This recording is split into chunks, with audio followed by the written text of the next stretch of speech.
1 2 1 2. It's Donnie Wiggins on the mic. What it do, what it do. I'm about to put you on to some game to build your brand, and I'm about to give you 10 and a bonus tip so that you can be fly, get money even beyond when you die. Set your family up so everybody's straight. So in your lifetime, you can say everybody ate. As y'all can see, I got energy today. So let me give you 11 tips for building a powerful personal brand. For some of you,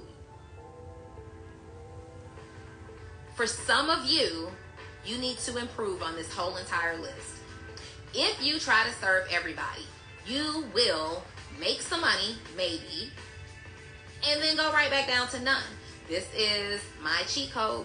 This is my cheat code. The biggest mistake that you can make is listen to me. I got this. I got you. I got us. Okay?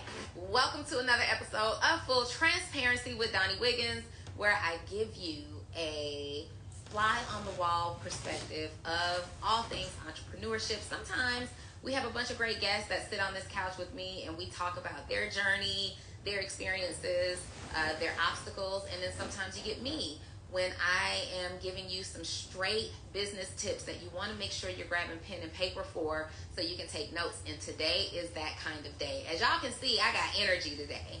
And I want to give you some tips for building your own personal brand. Not just any kind of personal brand, but your own powerful personal brands. And I've got 11 tips here for you. So today we're talking about 11 things you can do to build your own powerful personal brand.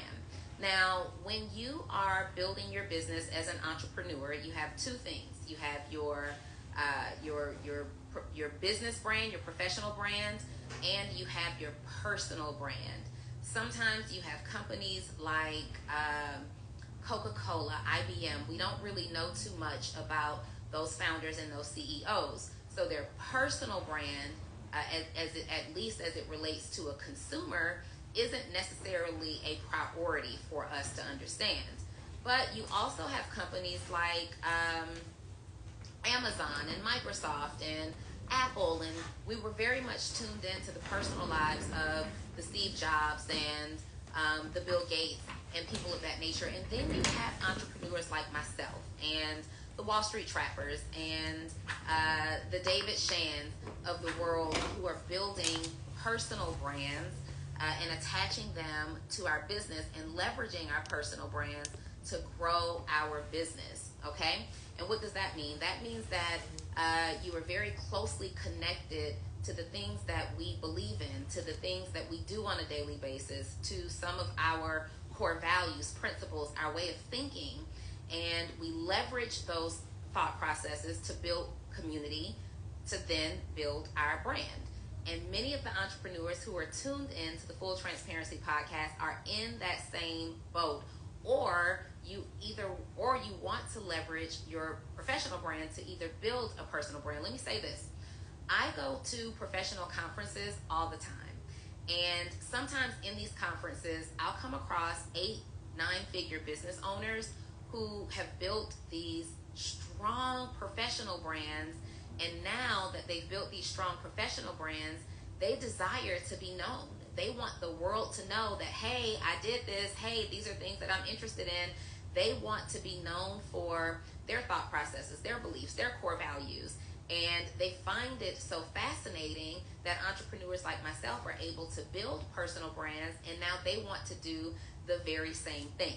Sometimes your business can be a hybrid of both, okay? So let me give you 11 tips for building a powerful personal brand. Number 1, decide what you want to be known for. This is so important.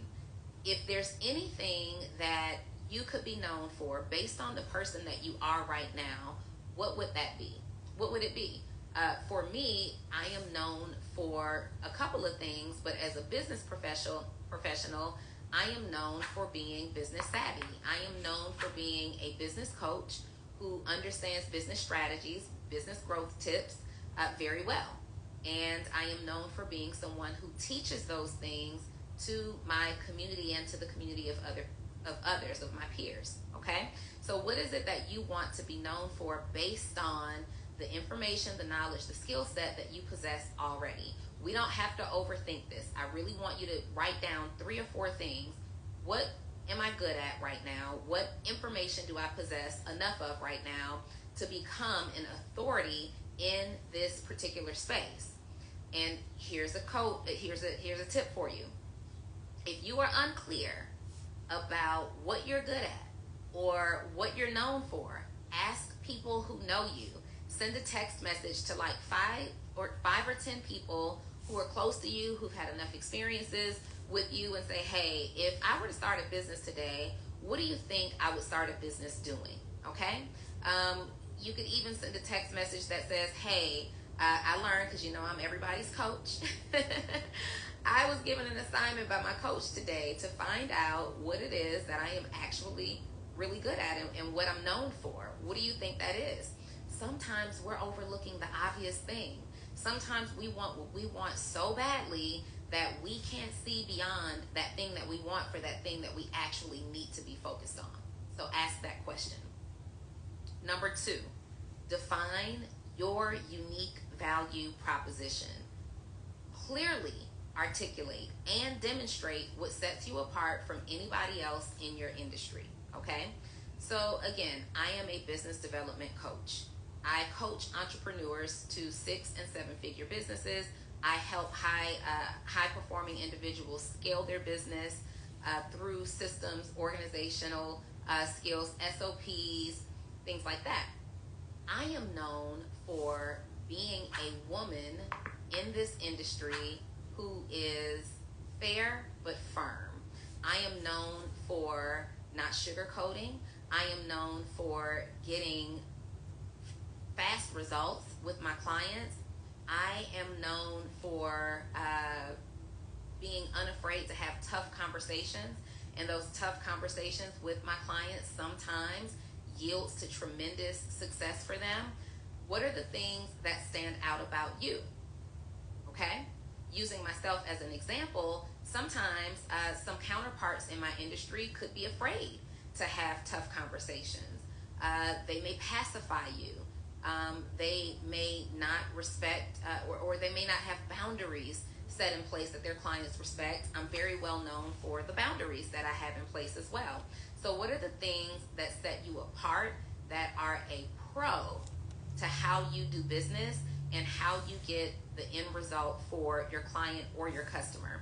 And this doesn't matter if you are in the apparel industry, if you're in the beauty industry, if you are in the services industry. Regardless of what industry you're in, you need to decide and clearly define and clearly demonstrate and clearly communicate how your brand or your personal brand and business brand is set apart from anybody else in your industry. And you may struggle to figure out what that really is, but let me tell you that your unique value proposition starts with who you are. It starts with who you are. And so when you're thinking about who you are, you have to say, how do I do this differently based on who I am? So I could be just like any other business coach. That I have friends who are business coaches that get their clients great results. My particular style of business coaching includes coaching the whole person. I don't believe in helping a bunch of entrepreneurs gain tremendous success if they are unfulfilled in their personal lives, if they are not operating by the proper mindset, if I can sense that they're depressed or they need some personal development, some additional professional development. Like, I get involved in those areas because not only does it support your bottom line and increases your success at the end of the day, a stronger mindset, a stronger CEO that's well balanced has more lasting success than someone who just goes out and makes a lot of money and then they are still miserable in the rest of their lives. So another one of my unique value propositions is that I'm not just teaching you the how-to strategy to get a result, okay? I believe that my clients have results or get results so quickly because we're also paying great attention to who they are, what their core values are, what other things are impacting their decision-making ability, and what other things are impacting their ability to perform. Number 3, define your audience. Define your audience. One of the biggest mistakes that I see entrepreneurs make, new and some that have been around for a while, is trying to serve everybody, trying to appeal to everybody. And it never fails. I will come across an entrepreneur who has a valid explanation about, no, this is why I'm different. This is why I appeal to everybody else. This is why it works for my brand, even if it doesn't work for anybody else. Listen, wrong. Wrong. You have to define who your audience is. If you try to cast the net to catch every fish in the sea, you'll end up catching none at all. If you try to cast the net, serving everybody, somebody, the right people who are meant to be served by you, will be completely confused. They won't know that you're serving them, and you won't get the clients that you want to get time after time after time. The other part, the other benefit to defining your audience when we're talking about building a personal brand, is that you'll have more people who are satisfied with what you offer than people who want refunds and chargebacks because they made a purchase and it's not quite what they needed at the end of the day. So if you're very clear on who you serve, how you serve, why you serve them, then you will have a more successful brand. Here are some things to consider when you're defining your audience. One, common interest. Does your audience have some type of a common interest? Maybe your audience is into eclectic fashion. Maybe your audience is into personal development. Maybe your audience is into science and technology. Whatever those things are, what are the common interests of the people that you serve? And those common interests might not have a direct impact or direct reflection on what you do. It's just, if I sell, let's say I'm a clothing brand and I sell luxurious designer hoodies, right? Not your average hoodie, but your high fashion hoodie is a good term. Well, my ideal market is probably into self-care, right? People who tend to like luxurious things also enjoy luxurious experiences. So they may be into self-care. They may be into beauty. And so I'm looking to see if my audience has any. Hey, CEO Donnie Wiggins here, and I am so excited to announce my new mentorship group is dropping. You may have already heard about it, but I wanted you to hear it from the horse's mouth directly from me. My new mentorship group, Actionable CEO, for entrepreneurs who are interested in professional growth, personal growth, and financial growth.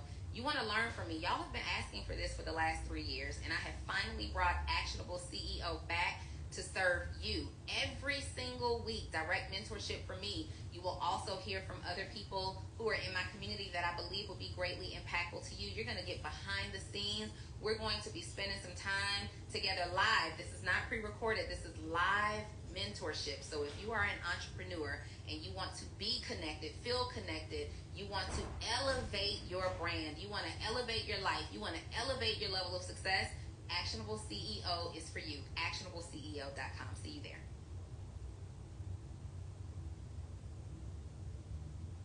Anything in sync there? If there's anything in common there in the beauty industry, in the self-care industry, and I'll go there looking for my audience. Also, you may want to consider their gender. Maybe you only serve women. Maybe you only serve men. Maybe you serve both.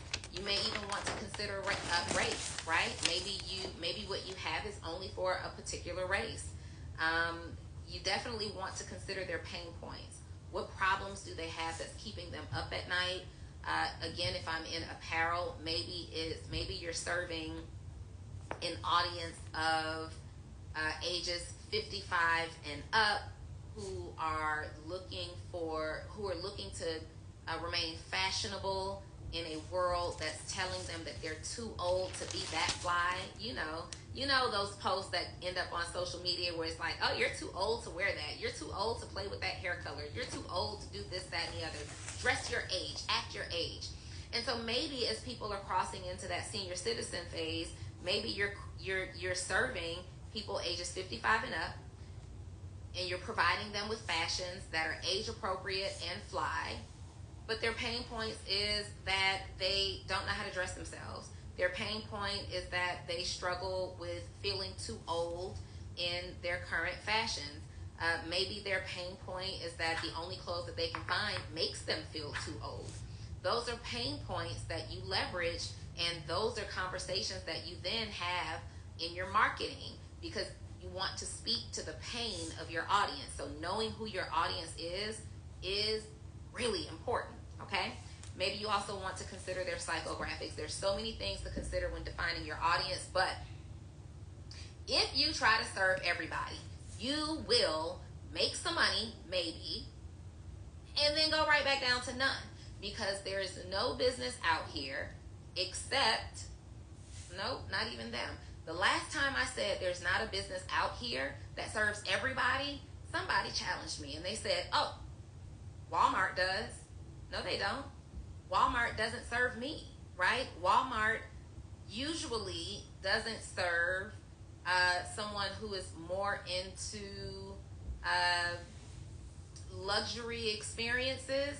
Though, you know, there's a standing joke. You either go to Walmart or you go to Target, and they serve two totally different audiences.